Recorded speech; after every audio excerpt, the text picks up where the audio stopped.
particular na sa pagsasalita o pagsulat upang makapanghigayan, makapagpaliwanag o magbigay ng impormasyon.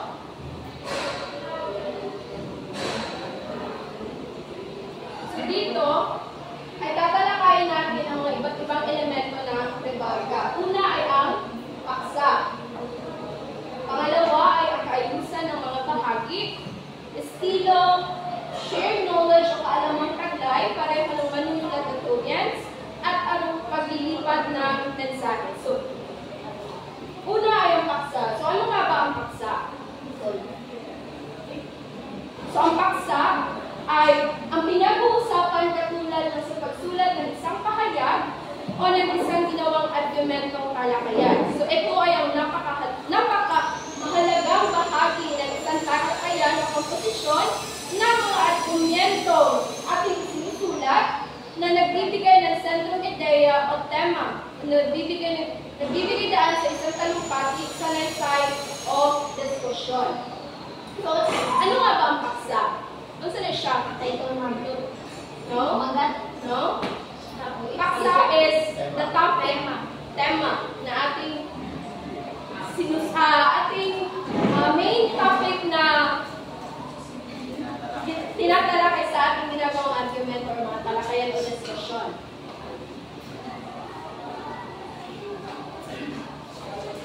Ilan sa magkapupunan ng impormasyon para sa pagpapatibay ng mga pahayag hinggil sa paksa.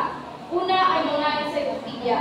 Nakapagbibigay ito sa inyo ng pangkalahatang at makasaysayang impormasyon tungkol sa mga tao, lugar, konsepto at mga pangyayari. So, ang encyclopedia ay isang komprehensibong sangguniang aklat na naglalaman ng mga detalyadong impormasyon tungkol sa iba't ibang paksa na madalas inaayos ayon sa alpabeto o tema. So, ito ay nagbibigay ng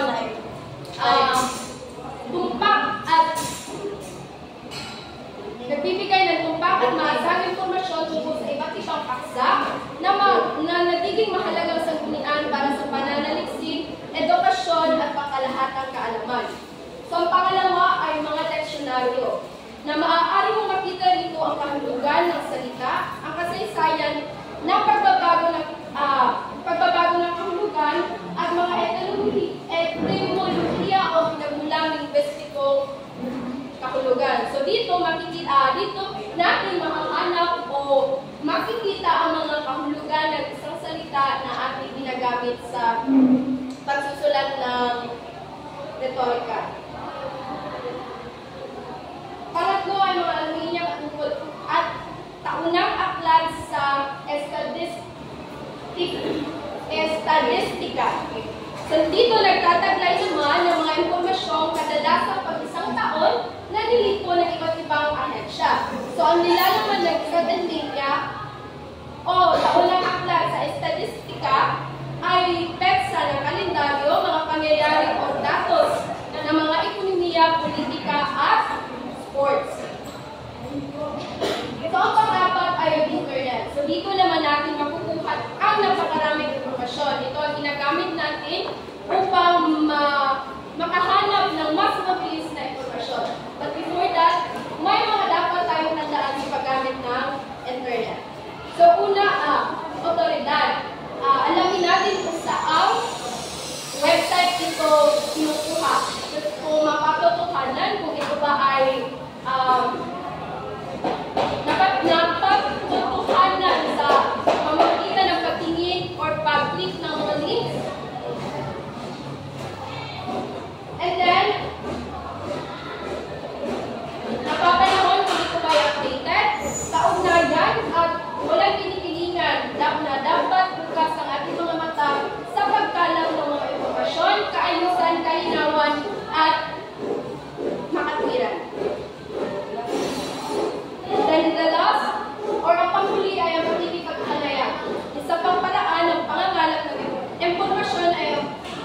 pagsagawa ng panayam sa isang eksperto o dalubhasa sa paksa ng isusulat.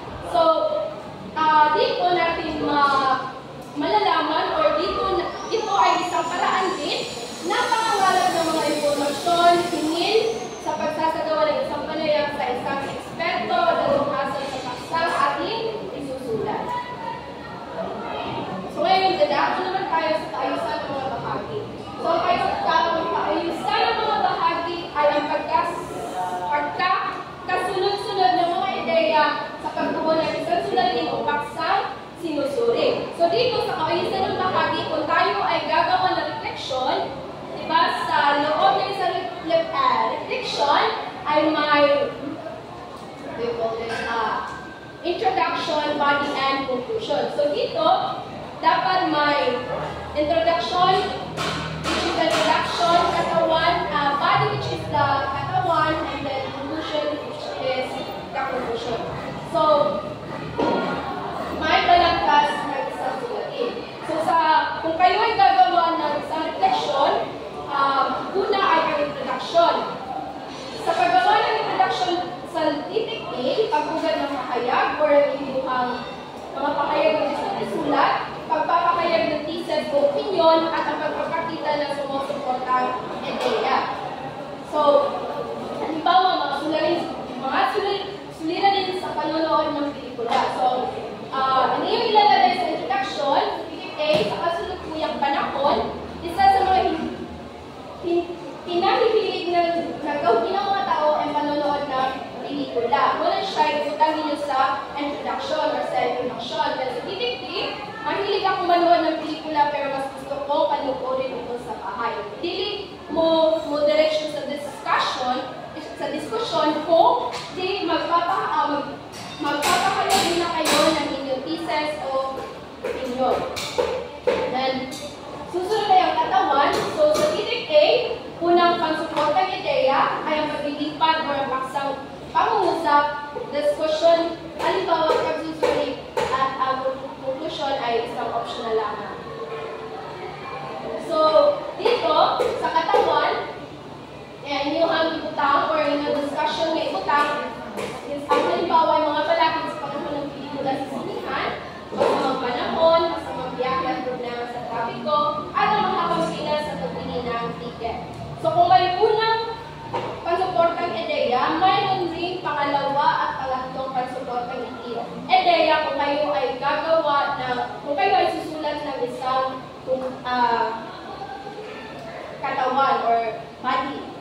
So dito, usual, paglipat ng paksang pangungusap, ang diskusyon, and ang conclusion. Then sa discussion na ninyo kayo ibutang na siya ang mga problema sa sinihan mismo. And nakakain din ang taong tagapunod. At doon ninyo ibutang yung mga discussions about sa inyong top title, pamagat ng sinusulat. Then sa conclusion, ay ang paglilipat pahayag na nagpapalitan lang sa thesis, ang pag-uulit sa mga susing pahayag at ang pangwakas. So, dito, sa dyan ang parang problema, kung ano siya mga words or mga salitang ginagamit sa makabuo ng isang susunod. Ang pangatlong elemento ng retorika ay ang estilo. So, estilo ay isang paraan ng pagsulat ng saan ang isinaalang-alang sa pagbuo ng isang pahayag ay uri ng audience na maging kasunod sa isigawang sulatin. So dito, ang manunulat at ang mga audience ay may connection para rin mas maintindihan or para rin mas aliyo ang mga manonood o mga audience sa inyong ginagawang sulatin. So may mga iba't ibang estilo ng pagpapahayag. Una ay ang paglalahad. Naglalayong ang isang pangyayari, opinyon, kabatiran at mga kaisipan. Pangalawa ay ang paglalarawan na ito ay nagbibigay ng isang visual na konsepto ng isang bagay o tao o pangyayari. Next is ang paghahambing at ang pag-iiba. Tinatalakay nito ang pagkakatulad at pagkakaiba ng dalawang bagay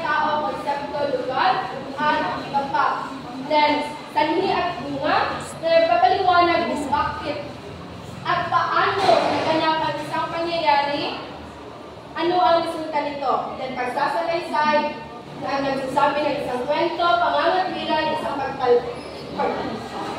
pagtatanggang mahikayat ang magbabasa sa pamamagitan ng punto ng isa ng manunulat at ang panghuli ay isang pagsusuri na pinapahayag nito ang kalakasan at kahinaan ng isang gawa ng tao.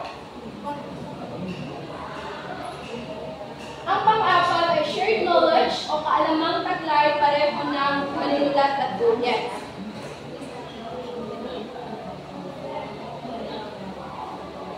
So ito ang nauupo sa kaalamang taglay ng manunulat at pambabasa na ang kanilang sarili ay naging kasangkot sa paksang binabasa o pinag-uusapan.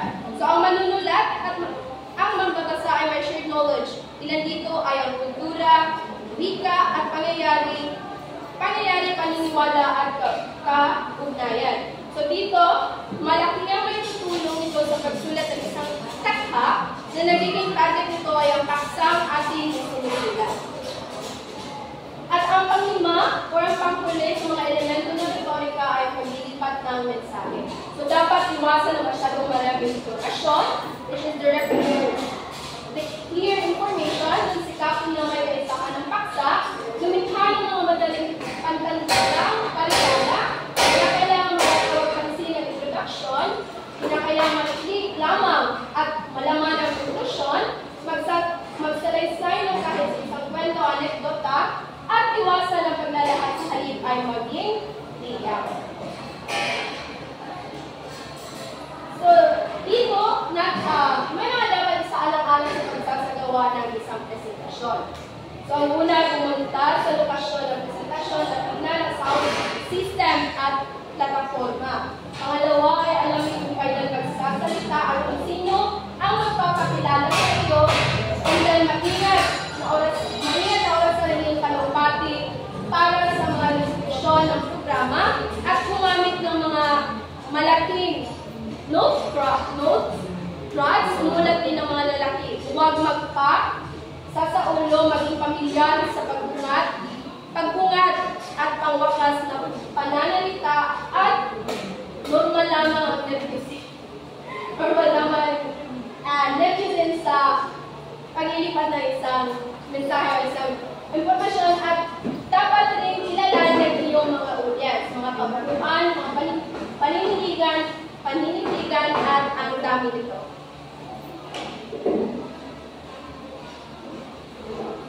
May mga dapat rin tayo sa alang-alang sa paggawa ng visual aids. Ang visual aids ay nasa gilid lamang at wala sa gitna.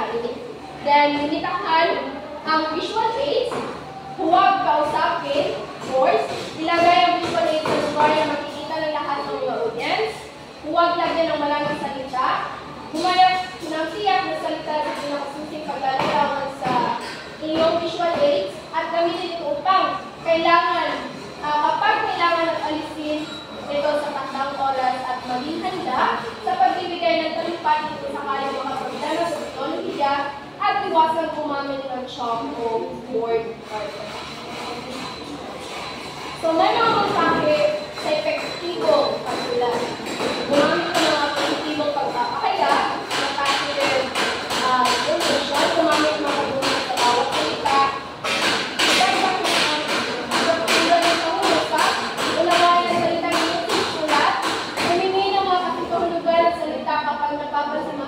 paulit-ulit na sa paggamit ng isang salita, gumawa ng matili at malinaw na pahayag at tiyakin na ang bawat pahayag ay mahalaga. The next ay tatalakay naman natin ang katangian ng retorika. So, ang una ay kasiningan sa paglalahad. Nagiging masining ang paglalahad sa pamamagitan ng paggamit ng mga transitional na pananalita sa retorika tulad ng mga salawikain, kasabihan, kawikaan, sawikain at mga tayutay. Sa pangalawa ay makapangyarihang makapagbibigay ng saya o lugod. Ang mga likhang pahayag o manunulat at tagapagsalita ay nagbibigay kasiyahan, makapangyarihan ng wika sa mga larangan na ito kaya nito makapagpanuha sa tuwa sa sinumang nalimumbay. The next is ang mapagkunwari o mapagmalabis na paggamit ng wika. So dito, sa kaugnay ng unang katangian sa ilalim ng mga tayutay, malipit na gawing bahagi ng pagpapahayag ng pahayagang personifikasyon at hyperbole. Nilalayo nito kumalo mula sa realidad patungo sa mapaglarong mundo ng imahinasyong ulit. Nakadadala ng damdamin ng ganitong mga pahayag, nakadadagdag pa ito ng kulay, at nagbibigay ng ibang kahulugan sa batayang salita. Ang ika-apat na katangian ng retorika ay pasiningan sa tuluyan, prosa at panunlaan o poesya. Sa kaugnay pa rin ng unang bilang, kakikitaan ng mga idioma at tayutay ang mga retorikang pahayag. Sa isang buhay, napatutuon ng mga ituturing na sa likod ng matatagumpay na akdang, pampanitikan ay maaaring bahagi ang suntok at dating na hatid ng mga nabanggit na matalinghagang pahayag. At ang kalimang katangian ng retorika ay kahit ang katiyakan sa paggamit ng wika sa pagpapahayag. Ito ay epektibo na retorika kung palaging makaagapan ito sa pagbuo ng pahayag, ang barirada o grammar. Hindi lamang sapat na maganda at matalinghaga ang pahayag, mahalaga maunawaan ang salitang ginagamit. So dito natin isinaalang-alang at tama ang angkop na pagpili ng mga salita para maging matagumpay ang pagtawid ng mensahe sa mga magbabasa at nagamit. So yun lamang ang limang katangian ng yun lamang ang mga limang elemento ng retorika at limang katangian ng retorika. So that's all. Alam niyo na ako, diwan sa nyo, malo,